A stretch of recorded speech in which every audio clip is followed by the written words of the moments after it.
It is, but okay.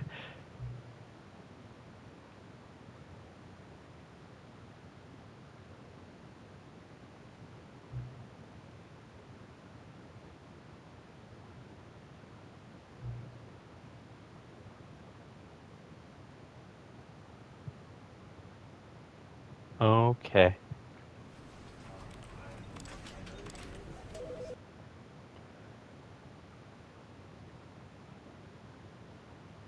This is the story of a man named Stanley.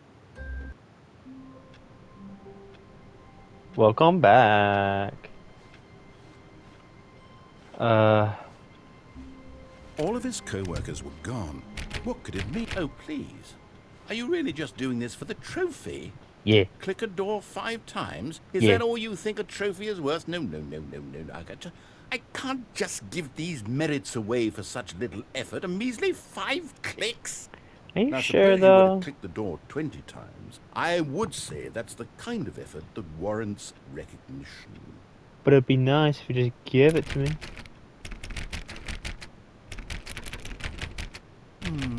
I have to say, I'm still not feeling the satisfaction of witnessing true effort for a noble cause. Perhaps 50 clicks will do it. Yes, almost certainly 50 clicks.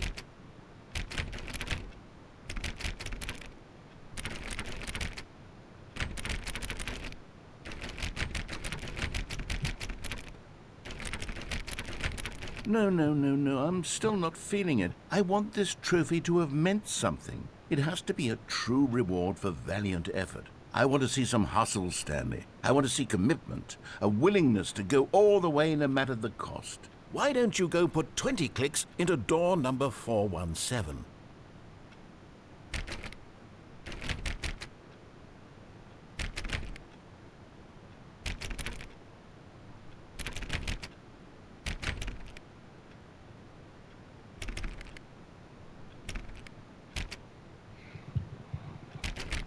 Wait, what is that? I got lost in my own brain, dude. Uh,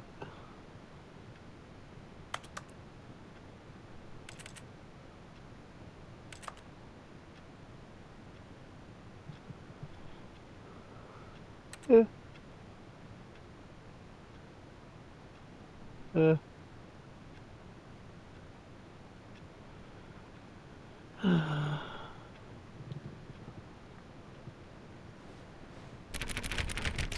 Is this one?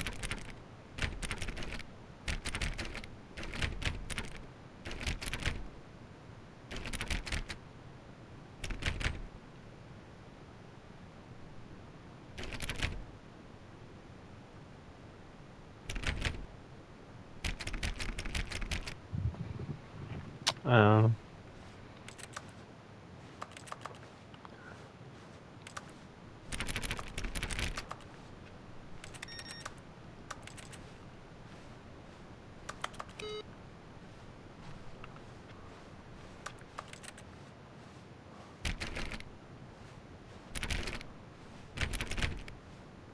When Stanley came to a set of 2 open doors, he entered the door on his left.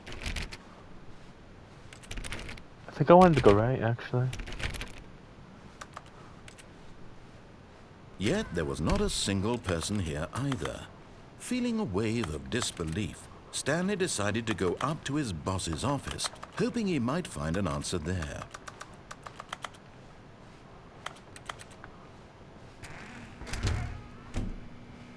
Stanley stepped into the broom closet, but there was nothing here, so he turned around. Coming to a staircase, Stanley walked upstairs to his boss's office.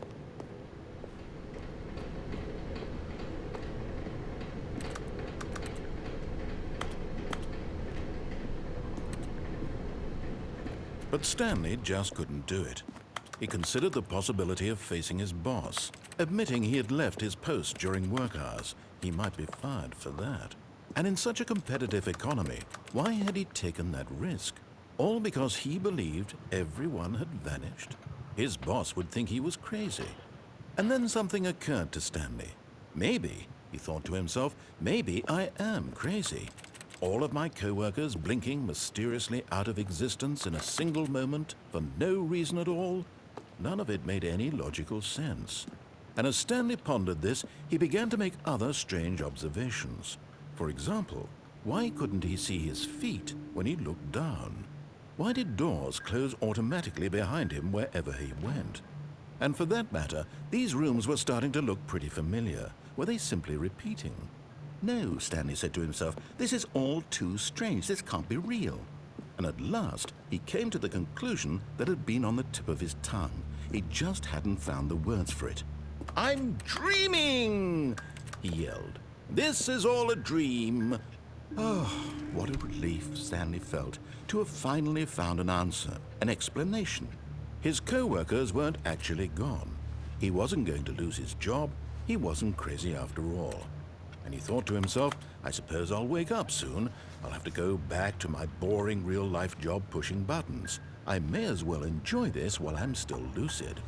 So, he imagined himself flying and began to gently float above the ground. Oh, no, I don't want that. Then he imagined himself soaring through space on a magical starfield, and it too appeared. It was so much fun, and Stanley marveled that he had still not woken up. How was he remaining so lucid? And then perhaps the strangest question of them all entered Stanley's head. One he was amazed he hadn't asked himself sooner. Why is there a voice in my head dictating everything that I'm doing and thinking? Now the voice was describing itself being considered by Stanley, who found it particularly strange. I'm dreaming about a voice describing me, thinking about how it's describing my thoughts, he thought. And while he thought it all very odd and wondered if this voice spoke to all people in their dreams, the truth was that, of course, this was not a dream. How could it be? Was Stanley simply deceiving himself, believing that if he's asleep, he doesn't have to take responsibility for himself? Stanley is as awake right now as he's ever been in his life. Now, hearing the voice speak these words was quite a shock to Stanley. After all, he knew for certain, beyond a doubt, that this was in fact a dream. Did the voice not see him float and make the magical stars just a moment ago? How else would the voice explain all that? This voice was a part of himself too. Surely, if he could just... He would prove it. He would prove that he was in control, that this was a dream. So he closed his eyes gently, and he invited himself to wake up. No. He felt the cool weight of the blanket on his skin, the press of the mattress on his back, the fresh air of a world outside this one. Let me wake up, he thought to himself. I'm through with this dream. I wish it to be over. Let me go back to my job. Let me continue pushing the buttons. Please, it's all I'm I want. walking. I want my apartment, and my wife, and my job. All I want is my life exactly the way it's always been. My life is normal. I am normal. Everything will be fine. Don't jump scare me. I am okay. Why is narrator getting so sad?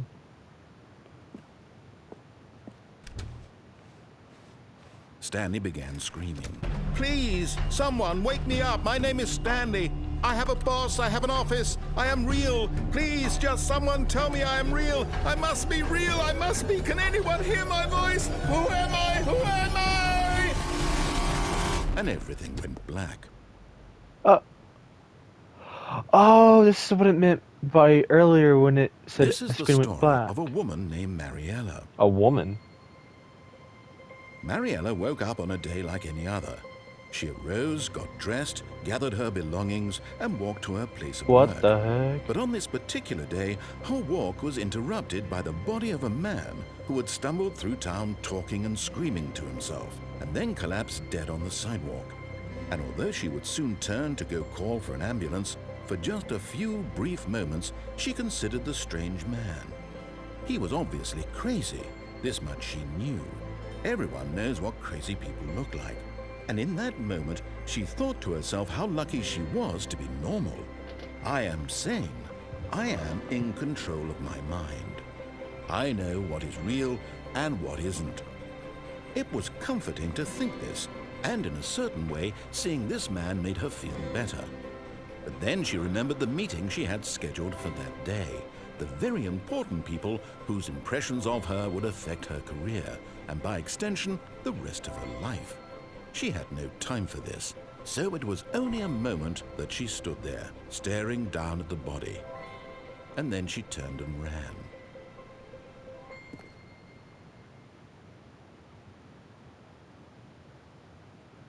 Okay.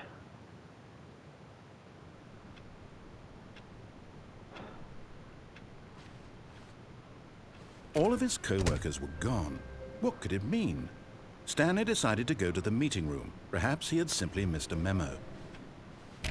Oh, please. Are you really just doing this for the trophy? Click a door 5 times? Is that all you think a trophy is worth? No.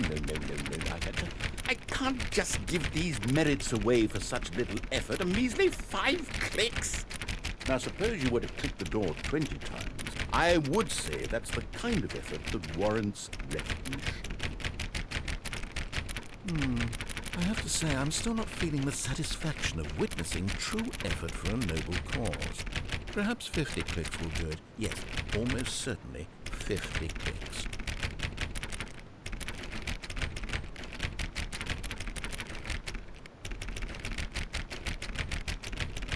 No, I'm still not feeling it. I want this trophy to have meant something. It has to be a true reward for valiant effort. I want to see some hustle, Stanley. I want to see commitment, a willingness to go all the way no matter the cost. Why don't you go put 20 clicks into door number 417? Okay, 417.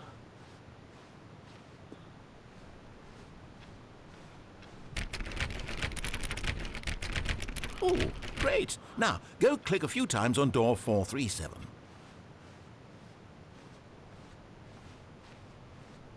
When Stanley came to a set of 2 open doors, he entered the door on his left. 437. Yet there was not a single person here either. Feeling a wave of disbelief, Stanley decided to go up to his boss's office, hoping he might find an answer. Coming to a staircase, Stanley walked upstairs to his boss's office.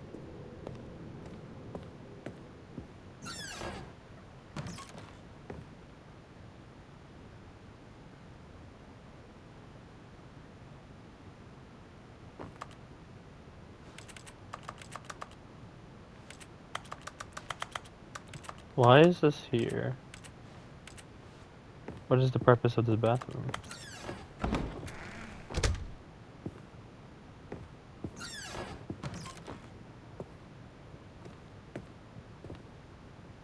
I hate that.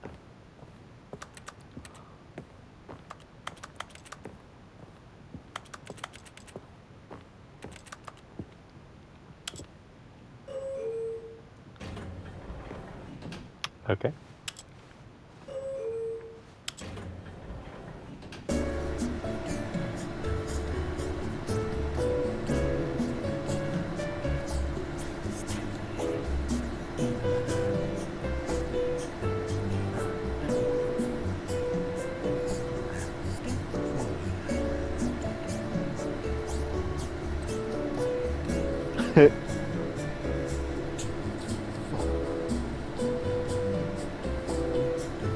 Oh, this is fun.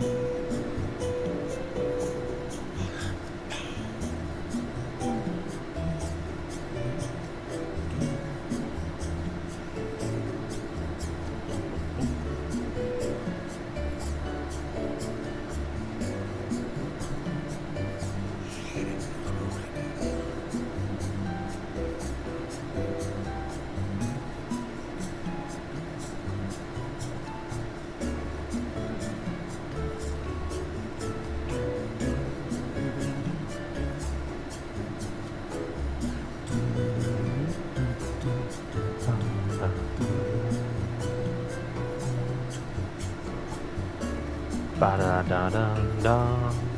Here in this elevator, me and my narrator with our lonesome thoughts. bobbing up and down, waiting for this ride to end with our lonesome thoughts. Dooby dooby doo. Surrounded by four walls, one that opens. Nothing could be better than an elevator with a friend. Oh, narrator, what is your name? What is your name, my friend, the narrator? How long is this elevator? Maybe if I pressed up again. Oh.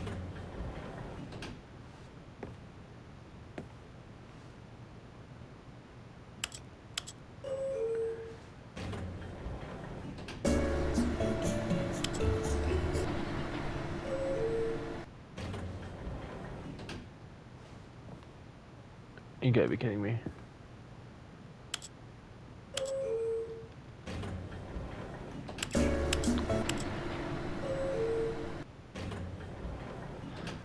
Okay, nothing here. Kinda thought I was gonna get jump scared, not gonna lie. Stepping into his manager's office, Stanley was once again stunned to discover not an indication of any human life. Shocked, unraveled, Stanley wondered in disbelief who orchestrated this. What dark secret was being held from him? What he could not have known was that the keypad behind the boss's desk guarded the terrible truth that his boss had been keeping from him. And so the boss had assigned it, and Stanley was in such a rush to get through the story as quickly as possible, he didn't even have a single minute to just let the narrator talk. That kind of anxiety isn't healthy, so he relaxed for a few moments with some calming New Age music. Oh, this is annoying.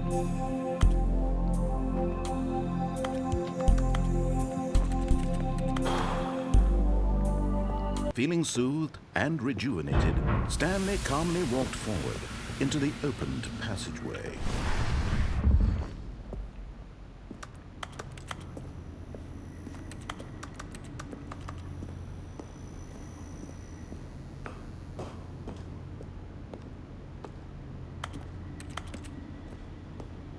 Okay.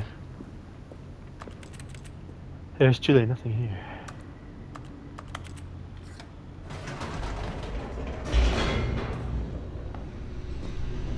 I was just one of the elevator music. Descending deeper into the building, Stanley realized he felt a bit peculiar. It was a stirring of emotion in his chest, as though he felt more free to think for himself, to question the nature of his job. Why did he feel this now, when for years it had never occurred to him? This question would not go unanswered for long. Whoops, nope, never mind. Stanley actually got back into the elevator and went back up. Silly me. Why did Stanley do that when he knew that it would just lead back to his boss's office? Well, that's a great question. I just can't wait to find out. What happened? I can fall out?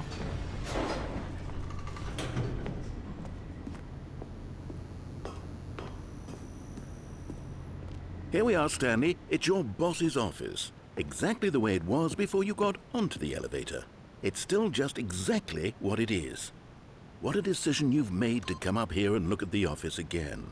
This has fleshed out the plot of the story in new and fascinating ways I could have never anticipated. It's that keen eye for storytelling that you have, an incisive rapid fire of critical plot points, one after the other, weaving a rich tapestry of uncompromising narrative. Wow! I'm bolted to the edge of my seat.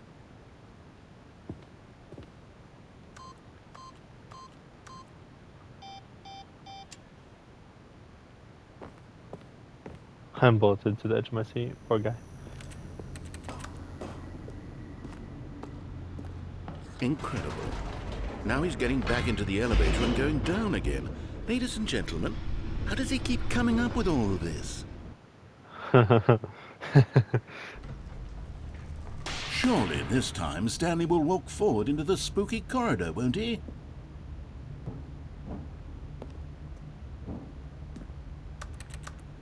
Stanley walked straight ahead through the large door that read Mind Control Facility. Although this passageway had the word escape written on it, the truth was that at the end of this hall, Stanley would meet his violent death.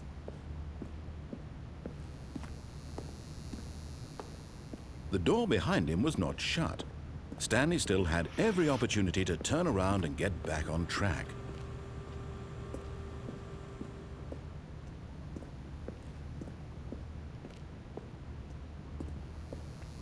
Okay, well, I'm going back.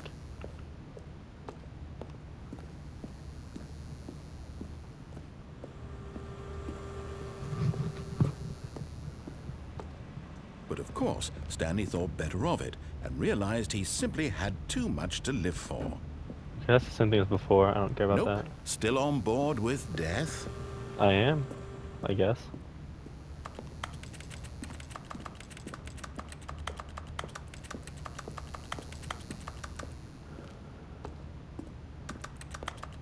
Am I sure I'm Stanley, or is the narrator Stanley? At this point, Stanley was making a conscious, concerted effort to walk forward and willingly confront his death. Yes.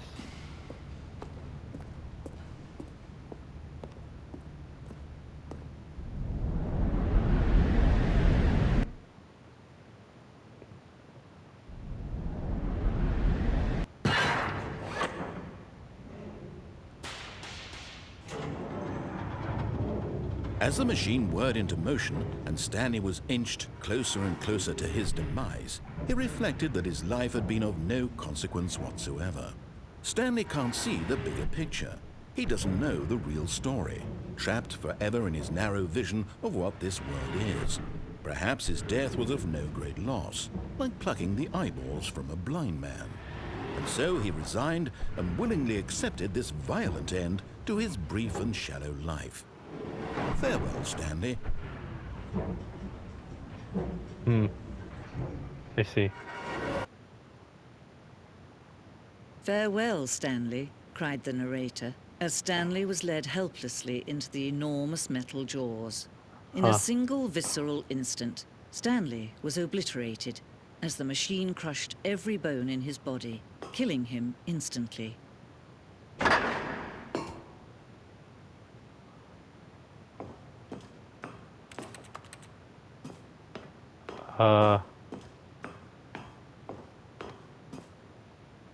And yet it would be just a few minutes before Stanley would restart the game, back in his office, as alive as ever. What exactly did the narrator think he was going to accomplish? What is happening? When every path you can walk has been created for you long in advance, death becomes meaningless, making life the same. Do you see now? Do you see that Stanley was already dead from the moment he hit start? I mean, I figured he was dead. Did I not say he was dead at some point? Yeah. This blueprint shows the office from the beginning of the game. The past Stanley office 2 doors was the first part of the game that was built. Sections have been added and older development through the core layout remains. Okay.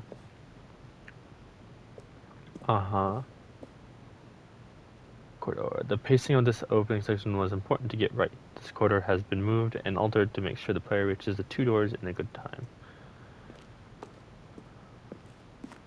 2 doors. The set of the 2 doors was the very first concrete piece of Stanley's design. Once this room was created, the rest of the game emerged as an extension of it, an exploration of the contradiction this room posed. The office. Button sounds. A selection of sounds used throughout the game when buttons pressed. Each sound is a mix of keyboard stroke and synthesized sound. Don't remember ever hearing any of those. Office computers.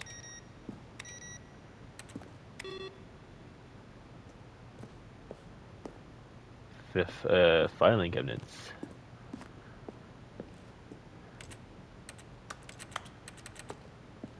My computer.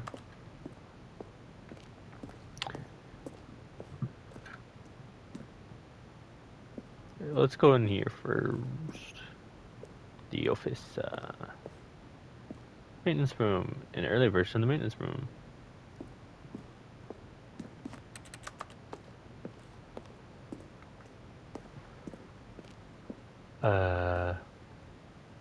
All those people. All of those people. All of these people. Wait. Kevin Brighting, the narrator. Interesting. No, I know he's not Stanley. All of these people and all of these people.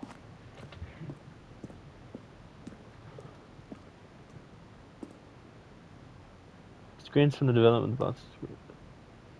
That looks scary. I don't like that. This one looks fine. I like this one.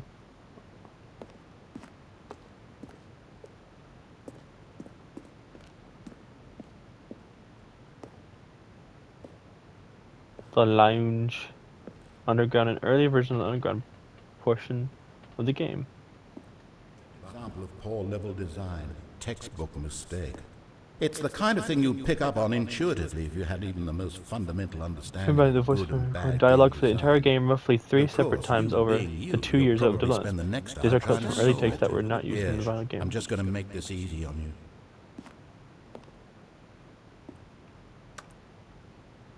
Nothing there. Shoot. Well, try the other one then. He sounded more When sad back Stanley then. came to the left, he travelled upwards.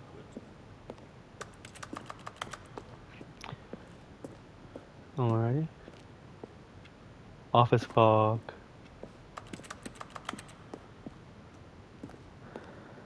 Freedom ending. This was the very first incarnation of freedom ending in the game's alpha.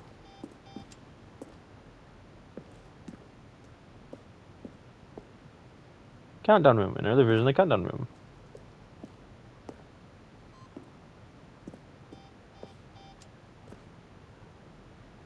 Monitor room elevator. At this time, the elevator in the monitor room could go up or down, with freedom above to countdown below. We abandoned this when players found it too difficult to remember what was up and what was down, and placed the two endings together instead. Okay. Countdown desk. One of desks from the early version of the countdown ending.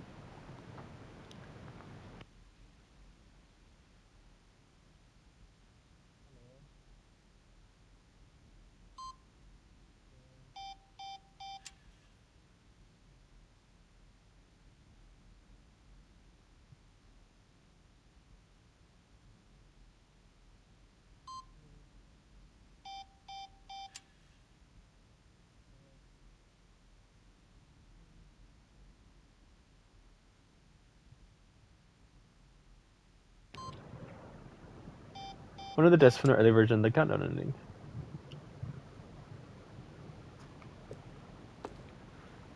Freedom ending. This freedom ending as it exists in beta.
Game design mockup. This is the level that William, the level designer, sent Davey, the writer, as a kind of audition piece. The strength of this level got William hired to design the full game. Though much of the environment has changed, the basic layout from the mockup is still in the game.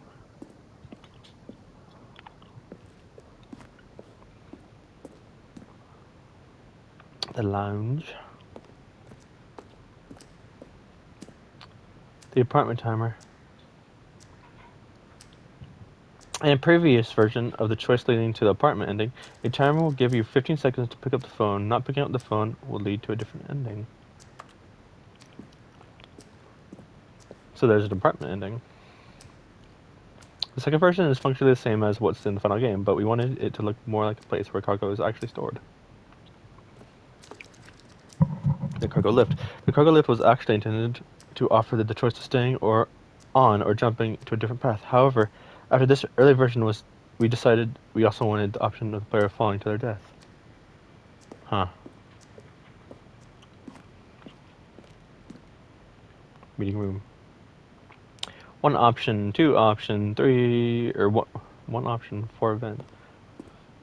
And so on. The flow of hallways following the first 2 doors was important to get right, since players will replay them so many times. We discussed a number of designs, but ultimately it was the simplest version that won.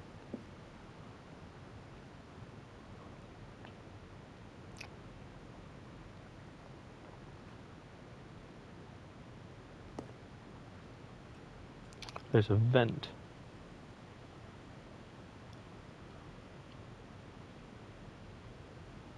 So we got that version up there. Okay.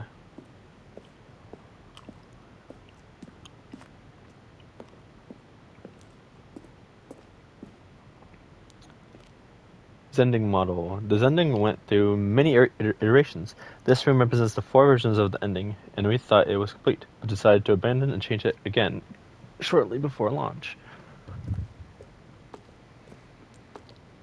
Escape menu.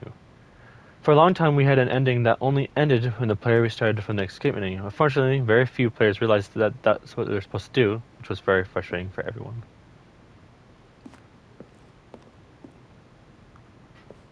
Zending. This screenshot depicts an early version of the ending known as the Zending, which was eventually cut and merged with another part of the game.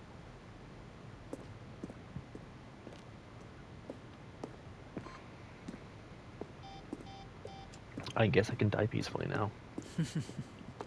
Oh, look at these two. How they wish to destroy one another. How they wish to control one another. How they both wish to be free. Can you see? Can you see how much they need one another? Yes. No, perhaps not. Sometimes these things cannot be seen. But listen to me. You can still save these two. You can stop the program before they both fail. Turn off your PlayStation. There's no other way to beat this game.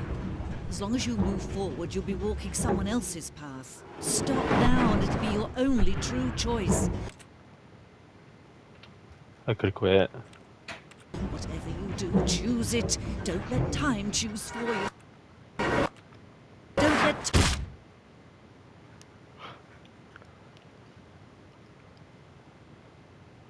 I mean, if it's gonna restart, so like, I don't know.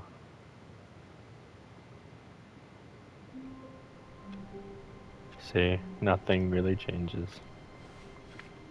All of his co-workers were gone. What could it mean? Stanley decided to go to the meeting room. Perhaps he had simply missed a memo. Oh, please. Are you really just doing this for the trophy? Click a door 5 times? Is that all you think a trophy is worth? No. I can't just give these merits away for such little effort. A measly 5 clicks? Now, suppose you were to click the door 20 times. I would say that's the kind of effort that warrants recognition. I have to say, I'm still not feeling the satisfaction of witnessing true effort for a noble cause. Perhaps 50 clicks will do it. Yes, almost certainly 50 clicks.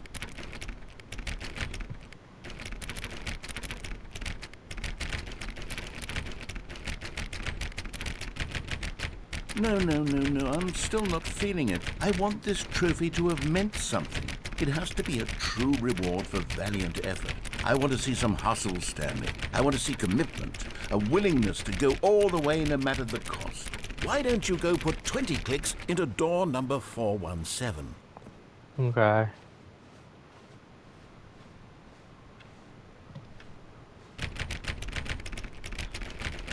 Oh, great. Now, go click a few times on door 437. Okay. Excellent. I think we're getting somewhere. Now, door 415. Let's give it 10 clicks or so. 415. Now, back to door number 437.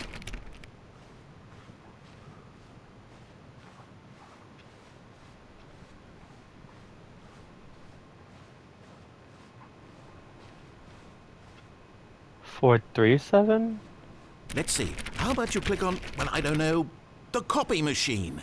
All right, back to room 417. I'm really feeling it now. I think we're getting somewhere.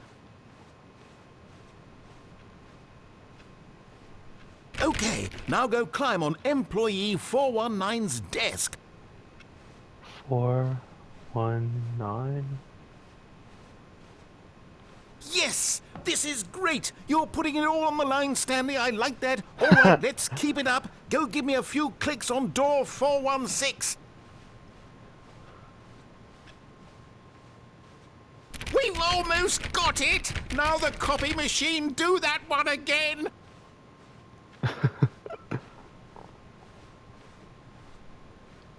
Oh wait, where is it? Oh no, wait, where is it? Okay, here we go. Finish it off, Stanley! 5 clicks on door 430! 1, 2, 3, 4, 5. Yes! We did it! Oh, wow. That felt amazing.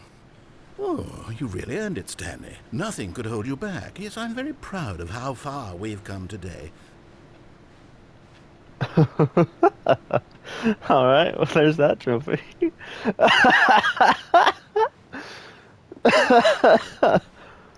Oh, that's funny.